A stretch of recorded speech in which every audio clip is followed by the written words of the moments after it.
Every year I come to these, and my wife always calms me down because I always get nervous before these things and during them. And I want to do the right thing. And my wife always calms me down. She says, "You only have one job: meet people, look in their eyes, and tell them they're doing a great job." She's very wise, and that's my speech.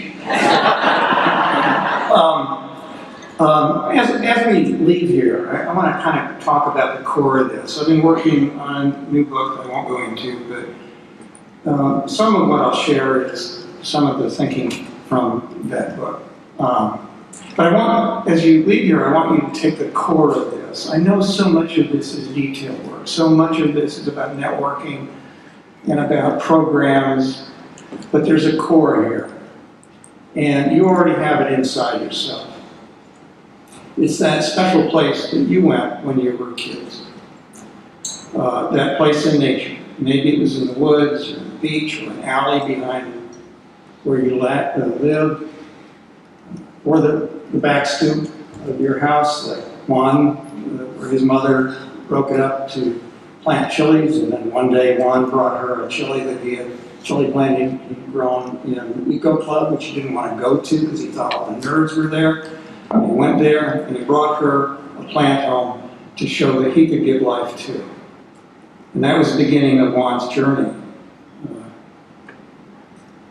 That he became changed by nature, by a trip to the Tetons, and then he changes us.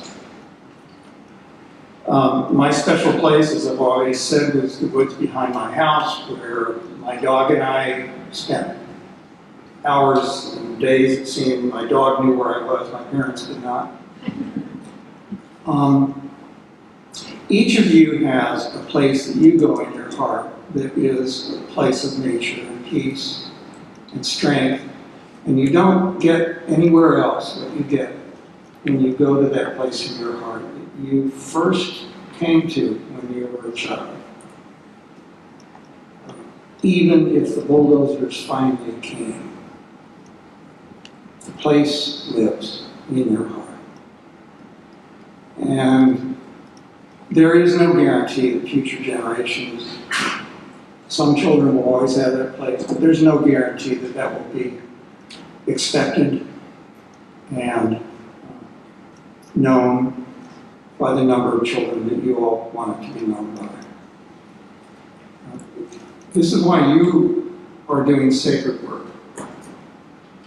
We can attach all kinds of words and adjectives and outlines and papers and government acronyms to it. But ultimately, that is what you are doing, is sacred work in the broadest sense of that term. You're giving countless children that place to go in their heart throughout their childhoods, and when they grow up, and when they have children of their own, that they will tell their own children about that special place.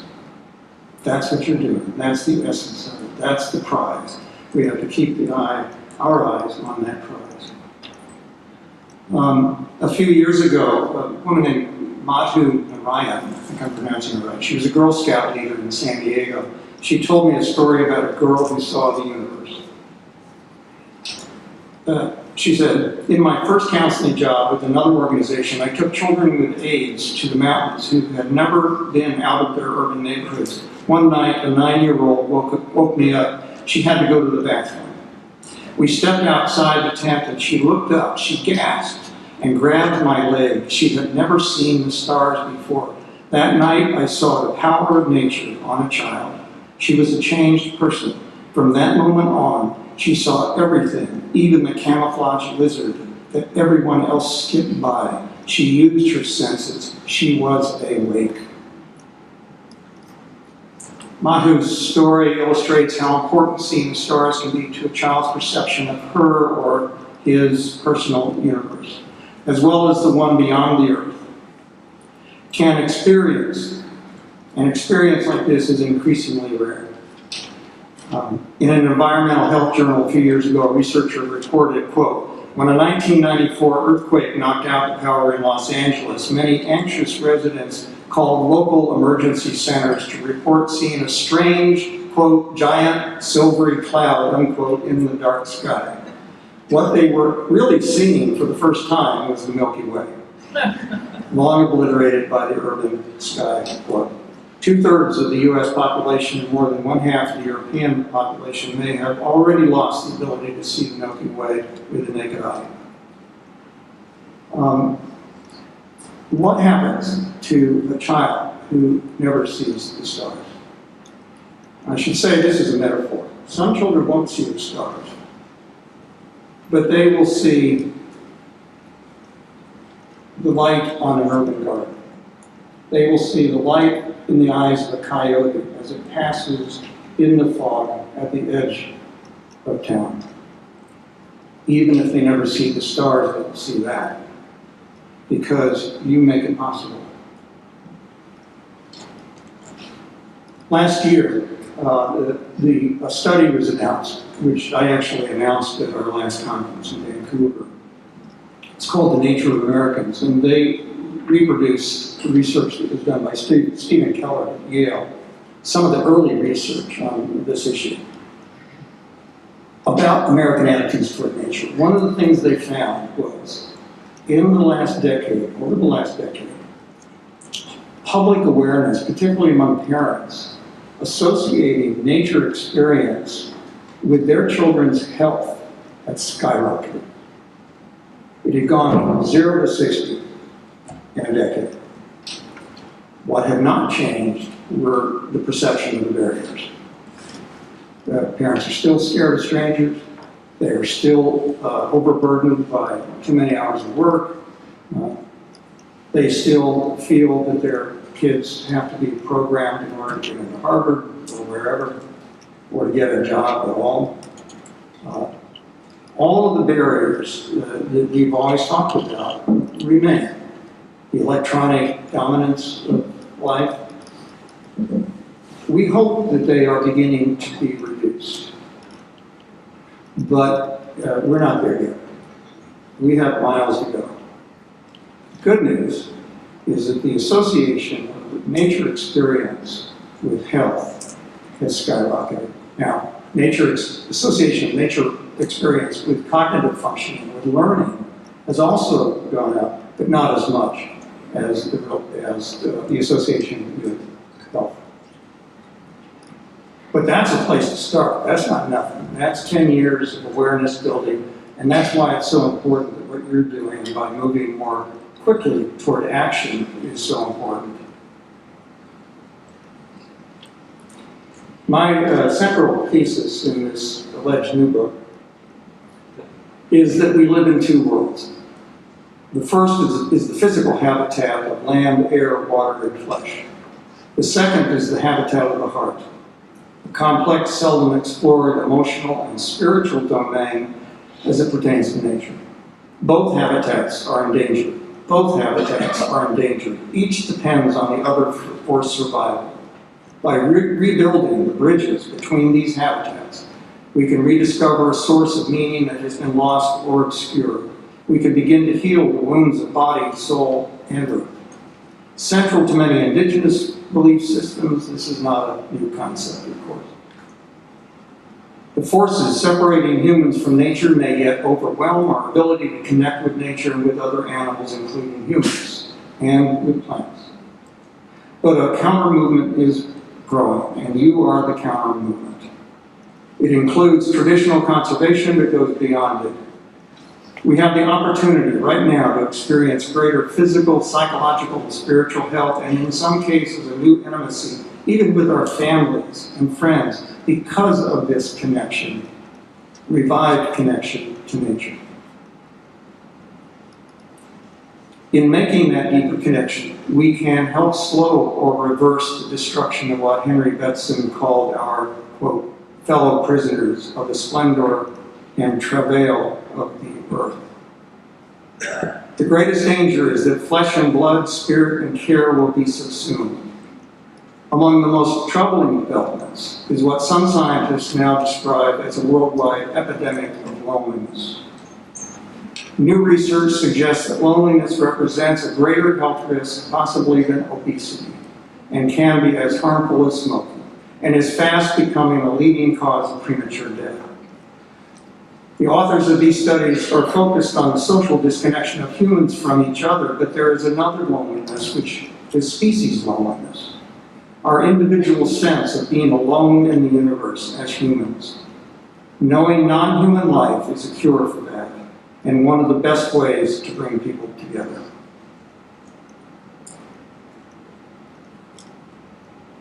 One of the recent studies, quite recent, released in the last few weeks, was stunning to me. They looked at generational loneliness. It started with the baby boomers and worked their way down, Gen X, Gen Y, and on down. Each generation younger is lonelier. What does that say about the direction we are going? When every generation that is younger is becoming lonelier than the one that came before.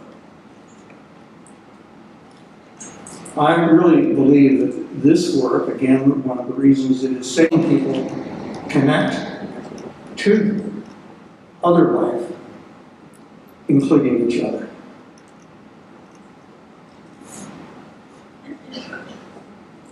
There is a saying that I heard recently at this conference. Somebody introduced me to the word Ubuntu. I think I'm saying that right. It's from South Africa. And it's a key concept in the reconciliation of people after apartheid. The sentence is, I am because we are. And further, there is the statement, I need you to be who you are so I can be who I am. David Abrams writes, we are human only in connection and conviviality with that which is not human. Recently, we've heard a lot about the Anthropocene, that we're moving into the age of man. We're basically saying that we broke it, now we got to fix it. The Anthropocene is human-centered. Out of the other eras of our history, now we're moving into a history in which human beings are acknowledged to be at the center of the universe. I am uncomfortable with that notion, even though it's widely accepted. There's an alternative way to look at this. In Australia, a fellow that came up with the word solastalgia, which is this deep sense of a very painful kind of homesickness that we feel when the environment around us is being destroyed.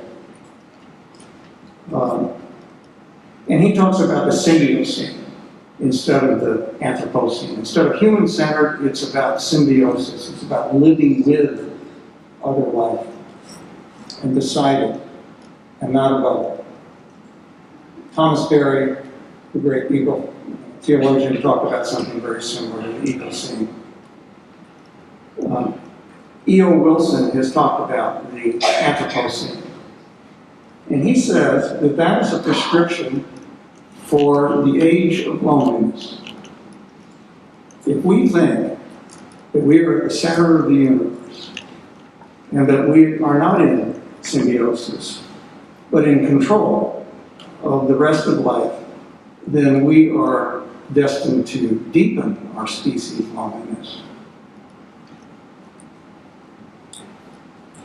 So I think more and more now about not an age of loneliness, but an age of connectedness. An age of connectedness with all life around us and with each other. That is what this movement is about, this new nature movement. It's about all of us. It's about connecting to the coyote at the edge of town. It's about connecting to the forest that we find ourselves in on the best of days. It's about connecting children to that sense of wonder and awe when they turn over a rock in the backyard and find for the first time that they are not alone in the universe. It's about the kid in the neighborhood in which the parks are filled with danger and where the schools do not seem to care. It's about the teacher who cares anyway, who says, I'm going to get my kids outside and I don't care what the school board says. And I've been doing it for 10 years, and I'm not going to stop. I meet these teachers all over the country.